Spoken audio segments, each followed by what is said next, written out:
Hello दोस्तों, नमस्कार दोस्तों। आप सभी का स्वागत है आपके अपने YouTube channel target government post में। बीएड प्रवेश परीक्षा की कंप्लीट तैयारी के लिए आप सभी लोग जुड़ सकते हैं। नीचे दिए गए रेड कलर के सब्सक्राइब बटन दबा करके और बगल में दिए बेल आइकन को ऑल करके प्रेस करिए, जिससे कि आने वाले सारे videos, latest notification, live class notification आपको समय से मिल पाए। हाँ जी, बिल्कुल सही है। जैसा कि आप देख पा रहे हैं, सरकारी सीट की तैयारी यहाँ पर कंप्लीट करवाई जा रही है, क्योंकि सारे सब्जेक्ट यहाँ पर आपके कंप्लीट कराए जाते हैं। ये क्लास आपकी साइंस और मैथ्स की है, नहीं साइंस वर्ग का, ये साइंस वर्ग के अगर आप स्टूडेंट हैं तो आपके लिए ये पूरी कंप्लीट क्लास और प्रैक्टिस सेट आपके लिए ही है दोस्तों। क्योंकि जो बीएससी कर रखे हैं या बीटेक कर रखे हैं तो ये साइंस वर्ग में आते हैं, और साइंस वर्ग वालों के लिए ये लाइव क्लास है। क्योंकि यूपी बीएड एंट्रेंस एग्ज़ाम में दो पेपर होते हैं। पहले पेपर में जीके और हिंदी के प्रश्न 50-50 क्वेश्चन होते हैं, और दूसरे पेपर में 50 क्वेश्चन रीजनिंग के और 50 क्वेश्चन आपके सब्जेक्ट के होते हैं। और सब्जेक्ट आपका क्या है? साइंस। अगर आप बायो से हैं तो भी आपको मैथ्स के क्वेश्चन करने हैं, क्योंकि यहाँ पर क्या होता है कि साइंस में और मैथ्स में टोटल मिलाकर के 50 क्वेश्चन पूछे जाते हैं, जिसमें से साइंस के क्वेश्चन आपके कितने होते हैं? 30 क्वेश्चन होते हैं, 30 से 32 क्वेश्चन, और 20 से 18 क्वेश्चन के आसपास मैथ्स के क्वेश्चन होते हैं।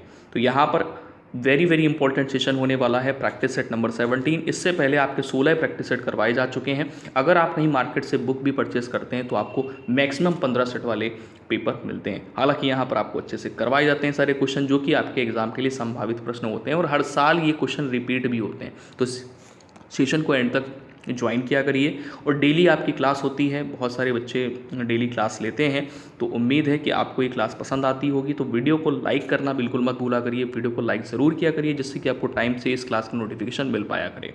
चलिए, जय हिंद सभी को, सभी प्यारे भाई बहन, आप सभी का स्वागत है एक बार फिर से आपके अपने YouTube channel target government post में। ये क्लास आपकी हर रोज़ दोस्तों 1 बजे होती है। इसका टाइमिंग एकदम फिक्स है, 1 बजे ये क्लास आपकी होती है तो होती है। इससे पहले आपकी जो पहली क्लास होती है वो दोस्तों 10 बजे से होती है, जिसका नाम है रामबाण क्लास। ठीक है, उसमें पेपर फर्स्ट और पेपर सेकंड दोनों ही करवाए जाते हैं कवर। चलो यहाँ पर देखिए, इस लाइव क्लास में क्या है कि साइंस और मैथ्स के क्वेश्चन कराए जाते हैं। तो पहले हम लोग यहाँ पर देखिए शुरुआत करते हैं साइंस के क्वेश्चन की। साइंस में यहाँ पर आपको मिसलेनियस क्वेश्चन मिलने वाले हैं।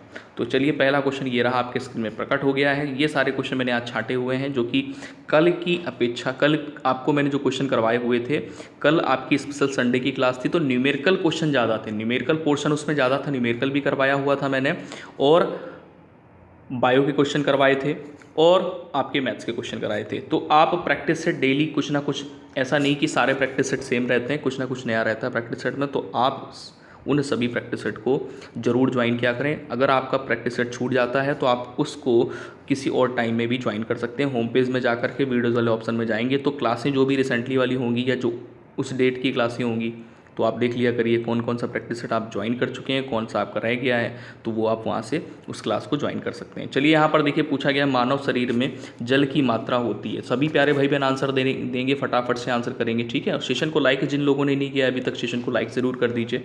मानव शरीर में जल की मात्रा होती है, तो देखिए हालांकि टिक यहाँ पर लगा हुआ है, ये करेक्ट आंसर हो भी सकता है और नहीं भी हो सकता, तो टिक पे मत जाइएगा। यहाँ पर जो आपका सही आंसर है ये ऑप्शन नंबर 80 है। मानव शरीर में जो जल की मात्रा होती है वो 80% होती है।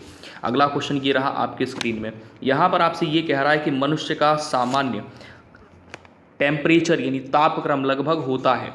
मनुष्य का जो बॉडी टेम्परेचर होता है वो कितना होता है? तो फ़ारेनहाइट में 98.6 डिग्री फ़ारेनहाइट होता है। यहीं पर अगर सेल्सियस की बात करी जाएगी तो 37 डिग्री सेल्सियस होगा। ठीक है, चलिए ये चीज़ ध्यान रखिएगा। अगला क्वेश्चन ये रहा आपके स्क्रीन में, तीसरा नंबर है, मानव शरीर में आहार यानी भोजन मुख्यतः खाली जगह में पचता है। जो मानव शरीर है इसके किस पार्ट में यानी बॉडी पार्ट में भोजन यानी आहार मुख्यतः पचता है, मुख्य रूप से पचता है?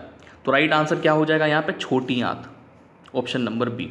सभी प्यारे भाई बहन आंसर करेंगे। चलिए इस क्वेश्चन का देखते हैं कौन कौन आंसर दे पाता है। सबसे पहले आसान क्वेश्चन है, और यहाँ पर देखिए आपसे पूछा गया है कि मनुष्य लोहा किससे प्राप्त करता है? मनुष्य लोहा किससे प्राप्त करता है? पनीर से, पालक से, मछली से, दूध से। 4 विकल्प दिए गए हैं, जिसमें से सही आंसर आपका यहाँ पर क्या हो जाता है? पालक। नेक्स्ट क्वेश्चन आ जाइए। अगला क्वेश्चन ये रहा 5वां नंबर आपके स्क्रीन में। यहाँ पर आपसे ये पूछा गया है कि मानव शरीर में सबसे प्रचुर मात्रा में पाया जाने वाला तत्व कौन सा है? मानव शरीर में सबसे प्रचुर मात्रा में पाया जाने वाला तत्व कौन सा है? तो 5वें नंबर पर राइट आंसर हो जाता है कार्बन। ये मानव शरीर में प्रचुर मात्रा में पाया जाने वाला तत्व है, ध्यान रखिएगा। नेक्स्ट क्वेश्चन आ जाइए। अगला क्वेश्चन ये है, देखें सबसे पहले आंसर आप में से कौन कौन इसका दे पा रहा है। सबको आंसर करना है, कोई भी यहाँ पर ऐसा कैंडिडेट नहीं होना चाहिए जो आंसर ना करे, सबको आंसर करना है, क्योंकि आंसर अगर आप करोगे तो आपकी 100% तैयारी हो पाएगी। मान लीजिए आपने आंसर किया और आपका आंसर गलत हो गया, तो क्या हुआ? कोई बात नहीं, गलत हो गया, एक गलत होगा, दो गलत होगा, तीसरा सही होगा, चौथा सही होगा, है, पांचवा गलत होगा, छठा सही होगा। ठीक है, हो सकता है कि जो आप आंसर सोच रहे हो वो आंसर आपका सही होगा, लेकिन आप कर नहीं रहे हो, संकोच कर रहे हो कि गलत हो जाएगा। यहाँ पे ऐसा नहीं कि आपके अकाउंट से बैलेंस कट जाएगा। हाँ, ऐसा अगर सोचेंगे तो फिर मामला गड़बड़ हो जाएगा ना। आपको कंप्लीट तैयारी यहाँ से चाहिए। अगर आप गलती करेंगे तभी तो सीखेंगे, तो गलत हो जाएगा तो हो जाएगा, लेकिन सही आंसर तो पता चलेगा। एग्जाम में अगर वही क्वेश्चन आता है तो आप गलत नहीं करके आओगे और 100% कॉन्फिडेंस के साथ में आंसर करके आओगे। किस पोषक तत्व का सर्वप्रथम मुंह में पाचन होता है? तो छठे नंबर पर राइट आंसर कर लेंगे कार्बोहाइड्रेट। नेक्स्ट क्वेश्चन आ जाइए। अगला क्वेश्चन यहाँ पे 7वां नंबर है। भोजन का पाचन निम्नलिखित में से किस अंग में प्रारंभ होता है? भोजन का पाचन निम्नलिखित में से किस अंग में प्रारंभ होता है? 7 नंबर पर राइट आंसर ए कर लेंगे, मुंह में। अगला क्वेश्चन ये रहा आपके स्क्रीन में, 8वां नंबर है। इसमें कह रहा है कि शरीर में सबसे बड़ी हड्डी कौन सी है? शरीर में जो सबसे बड़ी हड्डी है वो कौन सी है? स्टेपीज है, फीमर है, कशीरुक है, या फिर कपाल हड्डी? निम्न में से सही आंसर क्या है? दोस्तों 8वें नंबर पे राइट आंसर हो जाता है ऑप्शन नंबर बी, फीमर, जो कि शरीर में सबसे बड़ी हड्डी है। फीमर, फीमर नाम से जानी जाती है। अगला क्वेश्चन ये रहा 9वां नंबर आपके स्क्रीन में। मानव शरीर का सबसे बड़ा आंतरिक अंग कौन सा है? मानव शरीर में सबसे बड़ा जो आंतरिक अंग है वो कौन सा है दोस्तों? मानव शरीर में सबसे बड़ा जो अंग है वो कौन सा है? मानव शरीर में सबसे बड़ा अंग कौन सा है? 9वें नंबर पे सही आंसर कर लेंगे यकृत। ऑप्शन नंबर आपका यहाँ पर बी करेक्ट हो जाएगा।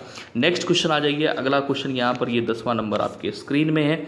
मानव मस्तिष्क कितने ग्राम का होता है? चलिए बताइए, देखें किसे किसे पता है मानव मस्तिष्क कितने ग्राम का होता है।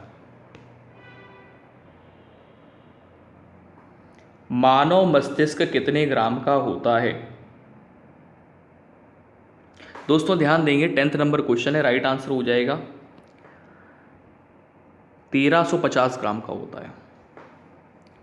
10वें नंबर में राइट आंसर करेंगे, 1350 ग्राम का होता है मानव मस्तिष्क। नेक्स्ट क्वेश्चन आ जाइए। अगला क्वेश्चन ये रहा आपके स्क्रीन में, 11वां नंबर है। मनुष्य के मस्तिष्क का सबसे बड़ा भाग कौन सा है? चलिए बताइए, प्रमस्तिष्क है, अनुमस्तिष्क है, या फिर मस्तिकांत है, या फिर मध्य मस्तिष्क है?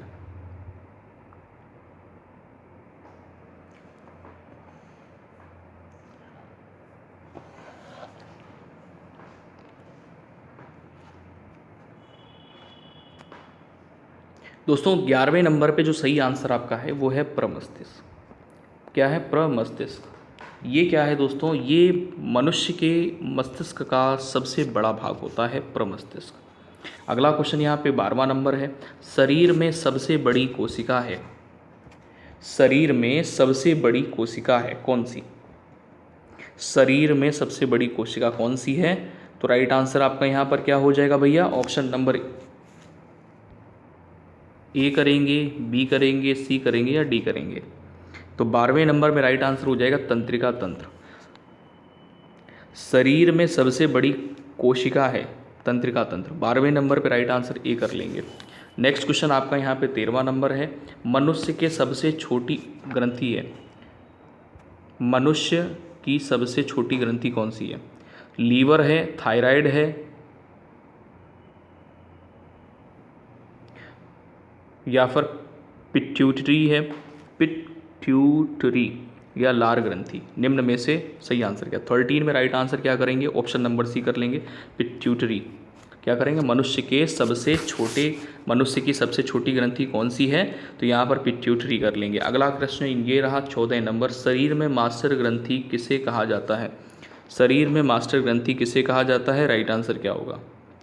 शरीर में मास्टर ग्रंथि किसे कहा जाता है? तो मास्टर ग्रंथि जो होती है वो पिट्यूटरी ग्रंथि होती है, पिट्यूटरी ग्रंथि। 14 में option number A. Next question आ जाएंगे। अगला क्वेश्चन यहाँ पे आपका 15 नंबर है। देखिए भाई, सबसे पहले उत्तर यहाँ पर कौन दे पा रहा है। इसमें पूछा जा रहा है आप मानव शरीर में उपरोस्थि को कहाँ पाएंगे। आप मानव शरीर में उपरोस्थि को कहाँ पाएंगे। जांग में पाएंगे, नितंब में पाएंगे, कपाल में पाएंगे या छाती में पाएंगे। 15 नंबर पर राइट आंसर हो जाएगा जांग में पाएंगे। नेक्स्ट क्वेश्चन आ जाइए। अगला क्वेश्चन यहाँ पर है 16 नंबर में, हम 1 मिनट में कितनी बार सांस लेते हैं। हम 1 मिनट में कितनी बार सांस लेते हैं। 16 नंबर पर राइट आंसर आपका यहाँ पर क्या होगा, ऑप्शन नंबर ए हो जाएगा, या बी हो जाएगा, या सी हो जाएगा, या डी हो जाएगा। 16 नंबर में हम 1 मिनट में कितनी बार सांस लेते हैं, तो 16 से 18 बार सांस लेते हैं।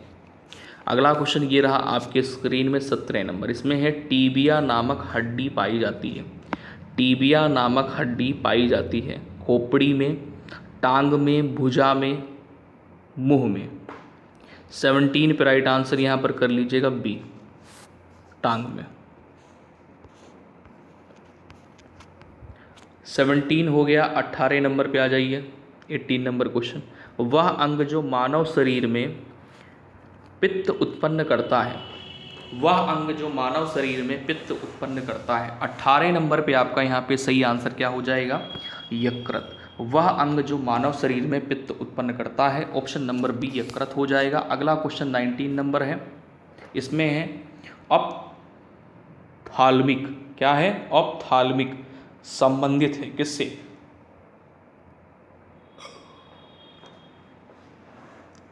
19 में राइट आंसर हो जाएगा आंख से। ऑप्थाल्मिक किससे संबंधित है, आंख से।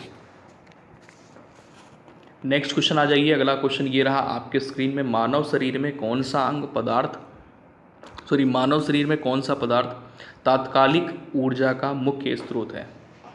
मानव शरीर में कौन सा पदार्थ है जो कि तात्कालिक ऊर्जा का प्रमुख स्रोत है।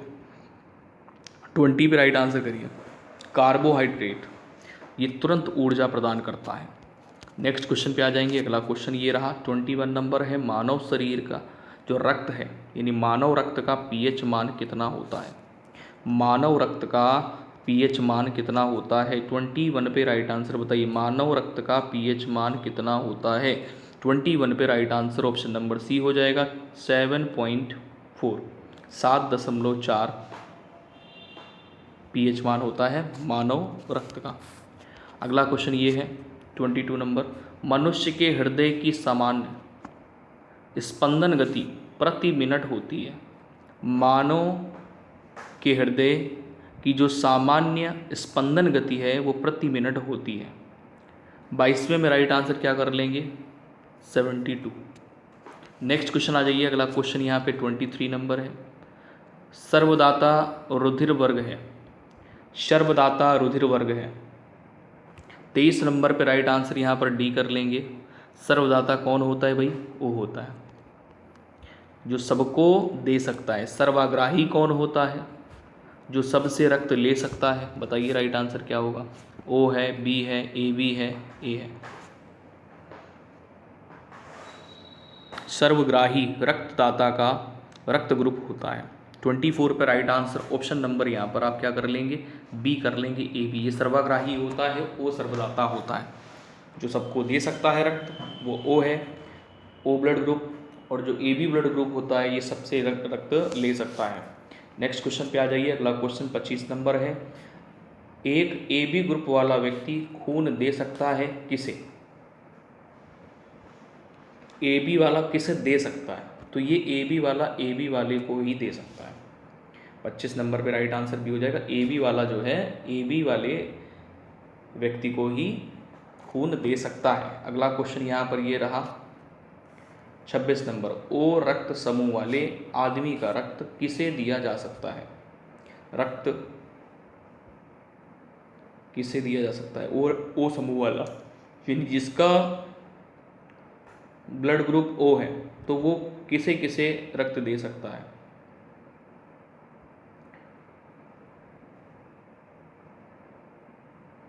तो वो ए ग्रुप वाले को रक्त दे सकता है, बी ग्रुप वाले को रक्त दे सकता है, ए बी वाले को भी दे सकता है, तो क्या करेंगे, सभी रक्त समूह को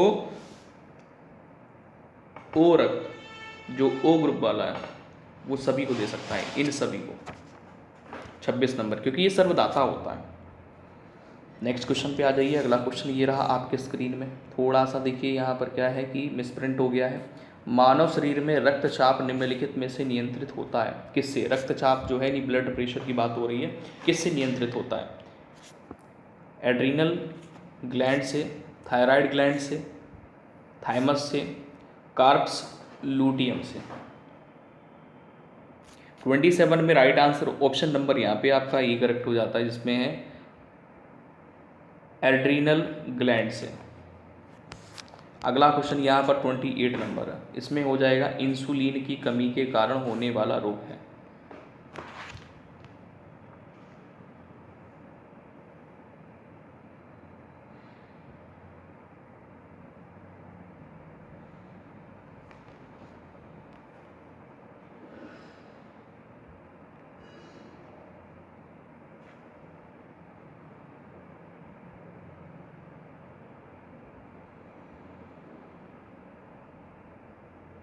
इंसुलिन की कमी के कारण होने वाला रोग है। सभी लोग आंसर करिए, जितने हमारे प्यारे भाई बहन जुड़े हुए हैं सबको आंसर करना है, कोई भी कंजूसी नहीं होनी चाहिए। चलिए 28 में राइट आंसर ऑप्शन नंबर आपका बी करेक्ट हो जाता है, डायबिटीज़। इंसुलिन की कमी के कारण होने वाला रोग क्या है? डायबिटीज़। चलिए बहुत बढ़िया, नेक्स्ट क्वेश्चन आ जाइए। अगला क्वेश्चन ये रहा 29 नंबर आपके स्क्रीन में। मानव शरीर में क्रोमोसोम्स गुणसूत्रों की संख्या होती है।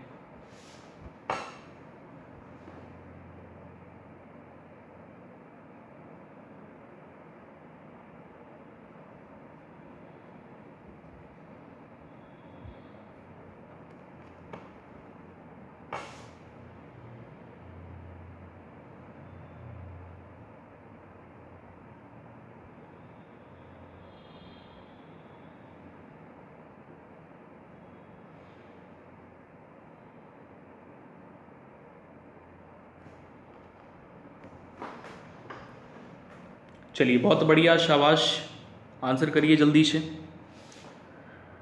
29 पे राइट आंसर ऑप्शन नंबर आपका यहाँ पे क्या करेक्ट हो जाता है? ऑप्शन नंबर डी करेक्ट हो जाता है, जिसमें दिया गया 46, क्योंकि क्रोमोसोम्स यानी गुणसूत्रों की जो संख्या होती है वो 23 जोड़ी होती है, तो यानी 43 सही आंसर हो जाएगा यहाँ पे। नेक्स्ट क्वेश्चन आ जाइए। अगला क्वेश्चन यहाँ पर ये रहा, मानव मूत्र यानी मानव के मूत्र का जो पीएच मान है वो कितना होता है? मानव मूत्र का पीएच मान कितना होता है? 30 नंबर पे right answer option number C कर लेंगे, 6 होता है। नेक्स्ट क्वेश्चन पे आ जाएंगे। अगला क्वेश्चन यहाँ पे 31 नंबर है। 31 नंबर प्रश्न में पूछा गया है कि मानव शरीर की सबसे छोटी हड्डी है, मानव शरीर की सबसे छोटी हड्डी कौन सी है? 31 नंबर पे सही आंसर क्या कर लेंगे? स्टेपीज। मानव शरीर की जो सबसे छोटी हड्डी है वो किस नाम से जानी जाती है? स्टेपीज नाम से। अगला क्वेश्चन यहाँ पर 32 नंबर है, मानव शरीर का सामान्य तापक्रम कितना है? मतलब नॉर्मल टेम्परेचर कितना है? सामान्य, ठीक है, ये सही लिखा नहीं है सामान्य, यहाँ पे मानव शरीर का सामान्य टेम्परेचर कितना है। तो यहाँ पर ध्यान देंगे, ये मत धोखे से कर लेना, गलत हो जाएगा, क्योंकि यहाँ डिग्री सेल्सियस है, फॉरेनहाइट नहीं है। फॉरेनहाइट में होता तो ये वाला होता, ठीक है ये, लेकिन सेल्सियस में ये वाला सही है, सेल्सियस वाला 37 डिग्री सेल्सियस। मानव शरीर का सामान्य तापक्रम होता है 37 डिग्री सेल्सियस। नेक्स्ट क्वेश्चन आ जाएंगे। अगला क्वेश्चन 33 नंबर है, इंसुलिन स्त्रावित होती है, इंसुलिन स्त्रावित होती है, तो ये पैंक्रियाज यानी अग्नाशय में। अगला क्वेश्चन यहाँ पर ये रहा 34 नंबर है। 34 नंबर में लाल रक्त कण का निर्माण होता है। 34 नंबर सॉरी, लाल रक्त का निर्माण होता है, तो राइट आंसर कर लेंगे किसमें? अस्थिमज्जा में लाल रक्त कण का निर्माण होता है। अगला क्वेश्चन यहाँ पर है, एक वयस्क मनुष्य में रक्त की औसत मात्रा होती है।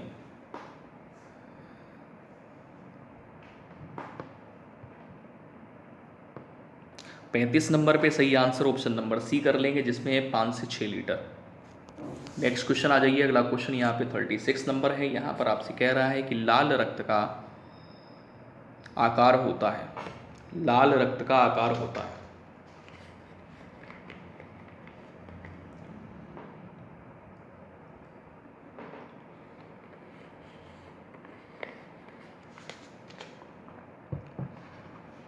थर्टी सिक्स में राइट आंसर ए कर लेंगे, गोलाकार। नेक्स्ट क्वेश्चन आ जाइए, अगला क्वेश्चन 37 नंबर है। मनुष्य का सामान्य रक्तचाप होता है, यानी जो ब्लड प्रेशर होता है सामान्य, वो सामान्य कितना होता है? 37 पे राइट आंसर बी कर लेंगे, 120 180। नेक्स्ट क्वेश्चन पे आ जाइए, अगला क्वेश्चन ये रहा आपके स्क्रीन में 38 नंबर। इसमें कह रहा है रक्त को जमाने में कौन सा प्रोटीन उपयोग में आता है?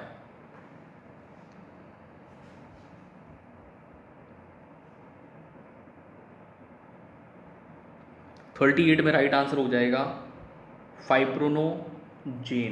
फाइब्रिनोजेन, जो कि ये क्या है, प्रोटीन उपयोग में आता है। रक्त को जमाने में कौन सा प्रोटीन उपयोग में आता है? तो फाइब्रिनोजेन है, ये एक प्रोटीन है जो रक्त को जमाने के काम आता है।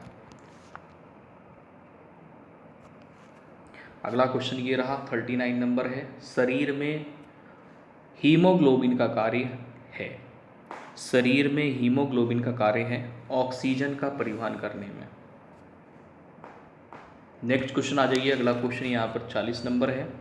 तो साइंस के 40 क्वेश्चन करवा दिए हैं। अभी एक आपका टॉपिक करवाएंगे मेंसुरेशन का एक अभी टॉपिक आपका करवाएंगे, जो क्वेश्चन हर साल पूछा जाता है। हीमोग्लोबिन में उपस्थित होता है, हीमोग्लोबिन में उपस्थित क्या होता है दोस्तों? तो हीमोग्लोबिन में आयरन उपस्थित होता है। हीमोग्लोबिन में क्या उपस्थित होता है? आयरन। तो ऑप्शन नंबर आपका यहाँ पे क्या राइट हो जाएगा? डी, आयरन उपस्थित होता है हीमोग्लोबिन में। ठीक है,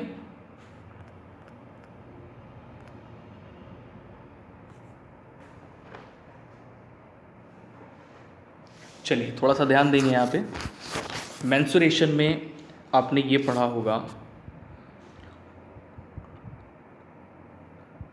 इस तरीके से। पहले तो एक हम छोटा सा आपको क्वेश्चन बता दें कि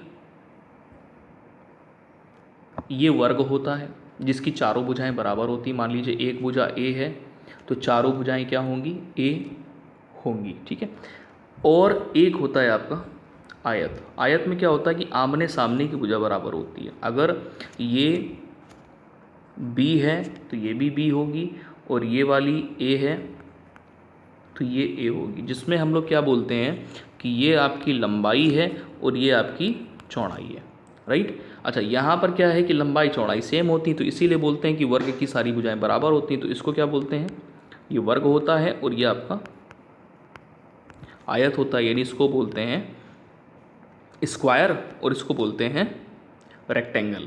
ठीक है, ये बिल्कुल एकदम बेसिक से बता रहे हैं। अच्छा, यहाँ पर क्या है, हालांकि क्वेश्चन तो वर्ग और आयत का बहुत कम ही पूछे जाते हैं, अब नहीं पूछे जाते हैं। पूछा क्या जाता है कि ये बताइए कि एक क्यूब है और इसके छोटे छोटे इतने टुकड़े कैसे किए जा सकते हैं, या एक टुकड़ा हमें करना है तो कितने टुकड़े करे होंगे, मतलब एक टुकड़े का हमें नाप दिया गया है और एक बड़े टुकड़े का नाप दिया गया है, तो उस छोटे टुकड़े के समान उस बड़े टुकड़े के कितने टुकड़े किए जा सकते हैं। इस तरह के क्वेश्चन बनते हैं। या तो ईंट दिया होगा, एक ईंट का माप इतना है तो हमें एक दीवार बनानी है, तो दीवार में लगी ईंटों की संख्या कितनी होगी, या है इतनी इतनी बड़ी दीवार है तो उसमें लगी ईंटों की संख्या कितनी होगी। इस तरह से क्वेश्चन पूछा जाता है। तो पहले तो आप इसका देख लीजिए, यहाँ पर देखिए वर्ग दिया गया है। अगर यहीं पर इसका एरिया निकालेंगे यानी क्षेत्रफल निकालेंगे, तो क्षेत्रफल होता क्या है? लंबाई गुणे चौड़ाई। तो लंबाई और चौड़ाई दोनों बराबर हैं, तो यहाँ पर कर लेते हैं भुजा स्क्वायर। भुजा कितनी है? ए, तो ए स्क्वायर हो जाएगा। अब यहीं पर अगर परिमाप की बात करेंगे तो दोस्तों जो आपका परिमाप आता है, यानी पेरीमीटर बोलते हैं इसको, तो परिमाप क्या होता है? चारों भुजाओं का योग होता है, यानी जितना घेराव होगा वो परिमाप कहलाता है। तो चारों भुजाओं का योग यानी कितना हो जाएगा यहाँ पर? 4 गुणे भुजा। ये परिमाप का फॉर्मूला होता है जो पूछे जाते हैं क्वेश्चन, उसकी बात कर रहा हूँ मैं। इसी प्रकार से आप दूसरे फिगर में आ जाइए, यानी आयत में। यहाँ पर अगर आप क्षेत्रफल निकालते हैं तो लंबाई गुणे चौड़ाई होता है। अब यहीं पर अगर आप पेरीमीटर निकालते हैं तो पेरीमीटर क्या हो जाता है आपका? 2 लंबाई और 2 चौड़ाई। तो यहाँ पर क्या बनता है? 2 बाहर ले लेते हैं तो अंदर L + B बन जाता है। क्या बनता है 2l प्लस बी। एक सेकेंड, थोड़ा चल नहीं रहा है ठीक से, ध्यान रखना कि यहाँ पर देखिए 2 को अगर कॉमन ले लेंगे, बाहर निकालेंगे तो अंदर l प्लस बी बचेगा। ठीक है, ये चीज़ क्लियर हो गई। अच्छा, इसी से हम क्या है कि अपने क्वेश्चन के आंसर निकाल सकते हैं फॉर्मूले को फॉलो करके। मान लीजिए वर्ग दिया गया, इसकी एक भुजा 2 सेंटीमीटर है, तो कह रहा है इसका पेरीमीटर बताइए। तो पेरीमीटर अगर निकालोगे तो सभी भुजाएं 2-2 सेंटीमीटर होंगी ना, क्योंकि वर्ग है। और वर्ग की जो है ना पेरीमीटर अगर आपको वर्ग का निकालना है तो 4 गुणे भुजा होता है। तो भुजा यहाँ पर कितनी दी गई है 2, तो कितना हो जाएगा 4 दूनी 8। ठीक है, लेकिन आंसर आपका सेंटीमीटर में आएगा अगर ये सेंटीमीटर में है तो। अच्छा, अब यहीं पर अगर हम आपसे बोलते हैं कि ये आयत दिया गया है, ठीक है, और आयत में लंबाई कितनी है 3 है और चौड़ाई कितनी है 2 है। ठीक है, आपसे मैंने कहा कि इसका क्षेत्रफल बताइए। तो क्षेत्रफल क्या होता है L multiply B. L multiply B यानी 3 गुणे 2 करेंगे 6 हो जाएगा। अब यहीं पर अगर आप पेरीमीटर निकालते हैं दोस्तों, पेरीमीटर का फॉर्मूला होता है 2l प्लस बी। यहाँ पर देखिए 2 हो जाएगा, 3 और 2 कितना हो जाएगा 5, 5 दूनी हो गया 10। तो ये आपका आंसर यहाँ पे निकल के आ गया। बस फ़र्क इतना है कि ये सेंटीमीटर में था, यहाँ पर सेंटीमीटर में तो आंसर सेंटीमीटर में आएगा। अब यहीं पे अगर हम क्षेत्रफल निकालेंगे तो दोस्तों ये सेंटीमीटर स्क्वायर में आएगा। राइट, इतनी बात आगे समझ में सबको।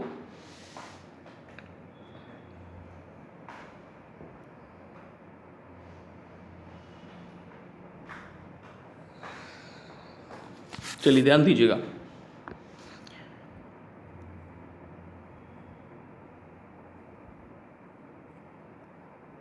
ये क्या होता है दोस्तों, ये 3D फिगर होता है। ठीक है, यानी इसमें 2 तरह के फिगर बनते हैं। एक वर्ग से बनता है, यानी सभी भुजाएं जिसकी बराबर होती हैं। एक घन से, एक उससे बनता है आपका, क्या नाम है, अरे ये आयत से। मतलब क्या होता है कि उसको बोलते हैं घनाभ। क्या बोलते हैं उसको, घनाभ बोलते हैं। घनाभ में क्या होता है दोस्तों कि घनाभ में लंबाई होती है, चौड़ाई होती है और ऊंचाई होती है। यहाँ पर क्या होता है, सब कुछ बराबर होता है।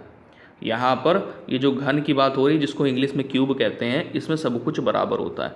और ये आयत से बनता है, ये आयत से बनता है। तो यहाँ पर देखो लंबाई, ऊंचाई और चौड़ाई सब कुछ होता है। ठीक है, अब यहीं पर अगर यहाँ पर क्या होता है दोस्तों, ये स्थान घेरते हैं और स्थान घेरने के साथ साथ इनमें आयतन भी होता है। तो आयतन भी निकालते हैं यहाँ से। तो जब आयतन निकालेंगे तो क्या होता है, ये भुजा गुणे भुजा होता है। यानी यहाँ पर क्या हो जाएगा, अरे एक भुजा आपकी ए है तो सभी भुजाएं ए होंगी। तो अगर आप आयतन निकालते हैं यानी वी निकालते हैं तो क्या करेंगे, भुजा गुणे भुजा। ठीक है, इस तरीके से आपका ये फिगर बन जाता है आयतन निकालने का। और यहाँ पर क्या है, L B H, ये B है। तो यहाँ पर जब इसका घनाभ का निकालेंगे आयतन तो क्या बनेगा, L multiply B multiply H, इस प्रकार से। ठीक है, अब यहीं पर अगर संपूर्ण पृष्ठ निकालते हैं, संपूर्ण पृष्ठीय क्षेत्रफल, तो उसमें क्या होता है, उसमें आपका 6 इंटू ए स्क्वायर होता है। और यहाँ पर क्या हो जाता है, इसका जब निकालेंगे संपूर्ण पृष्ठीय क्षेत्रफल तो 2 ब्रैकेट के अंदर LB plus BH plus HL bracket close, इस तरीके से बनते हैं फॉर्मूले। ठीक है, अच्छा अब एक क्वेश्चन आपको हम देते हैं। क्वेश्चन एक ये है कि एक ये पार्क है। ठीक है, पार्क ये दिया गया है और यहाँ से भी रोड गई हैं ऐसे, यहाँ से भी रोड ऐसे गई हैं। आपसे कह रहा है कि आप हमें रोड का क्षेत्रफल बताइए, आप हमें रोड का क्षेत्रफल बताइए यदि इस पार्क की लंबाई और चौड़ाई, ध्यान देना लंबाई कितनी है, लंबाई 8 है और चौड़ाई कितनी है, चौड़ाई 6 है। ठीक है, 8 मीटर, थोड़ा ज़्यादा कर लेते हैं, पार्क है ना, तो लंबाई यहाँ पर आप कर लीजिए 12 मीटर और चौड़ाई यहाँ पर कर लीजिए आप 10 मीटर। ठीक है, हमने चौड़ाई 10 मीटर कर ली और ये 12 मीटर कर ली। अच्छा, बीच में जो टहलने के लिए रास्ता बना हुआ है, ये कितना बना है, इस रास्ते का जो माप है वो 2 मीटर है। कितना है, 2 मीटर, ध्यान देना, रास्ते की माप जो है वो 2 मीटर है। राइट, अब यहाँ पर क्या है कि भैया हमें रास्ते का क्षेत्रफल निकालना है। ये जो रास्ता यहाँ पर आपको दिख रहा है, इस रास्ते का ही आपको क्षेत्रफल निकालना है। ये वाला रास्ता, ये इसका क्षेत्रफल निकालना है, राइट। जब इसका क्षेत्रफल आपको निकालना होगा तो आप करोगे क्या, आप इसी को लो केवल, ठीक है। तो पहले वाले रास्ते को अगर लेते हो तो उसके लिए आपका क्या होगा, 12 और ये रास्ते की जो चौड़ाई होगी वो लेना पड़ेगा। तो पहले यहाँ पर क्या रखेंगे, एरिया बराबर एरिया 1 और एरिया 2। तो एरिया 1 रास्ता 1, तो रास्ता 1 अगर यहाँ पर लोगे तो कितना हो जाएगा, 12 गुणे 2, और एरिया 2 जब लोगे तो यहाँ पर क्या होगा, 10 गुणे 2, ठीक है। ये बनेगा आपका। ओके ओके, इतनी बात आ गई समझ में। अच्छा, एक चीज़ और आपको ध्यान देना है, ध्यान ये देना है कि जो बीच वाला आप देख रहे हैं यहाँ पर ओवरलैपिंग कर रहा है ना बीच में, ये बीच में मैंने देखो किया कलर से, ये बीच में कलर फिल कर दिया, यहाँ पर ओवरलैपिंग हो रही है। तो यहाँ पर क्या है ना, एक आपका वर्ग टाइप का बनेगा, तो इसको माइनस करना होगा, 2 2 है, तो ये वर्ग टाइप का होगा। तो यहाँ पर आप इसको कर लीजिएगा 2 गुणे 2, इसको माइनस करना होगा इसका क्षेत्रफल निकाल करके। तो क्षेत्रफल यहाँ पर ये जो है इसका माइनस करेंगे तो ये कितना हो गया, 4। अच्छा, यहाँ पर देखिए गुणा करेंगे तो 12 दूनी कितना हो गया, 24 ये हो गया, और 10 दूनी 20 ये हो गया, -4 ये हो गया, ठीक है। अब यहाँ पर देखिए आगे सॉल्व कर लीजिए, पहले जोड़ना है तो 24 और 20 को जोड़ोगे तो यहाँ पर देखिए 44 बन जाएगा, लेकिन 4 को माइनस करेंगे तो फाइनली आंसर यहाँ पर आ जाएगा 40 मीटर स्क्वायर। आंसर कितना आ गया, 40 मीटर स्क्वायर। उम्मीद है आपको समझ में आ गया होगा। अगर ये रास्ते वाला प्रश्न आएगा तो आप आराम से कर लोगे। अगर ये रास्ते वाला प्रश्न आएगा तो आप आराम से कर ले जाएंगे, मुझे पूरा विश्वास है आपको समझ में आ गया होगा। तो वीडियो को लाइक शेयर ज़रूर कर दीजिएगा, कमेंट करके हमें ज़रूर बताइएगा आज की क्लास आपको कैसी लगी। जय हिंद।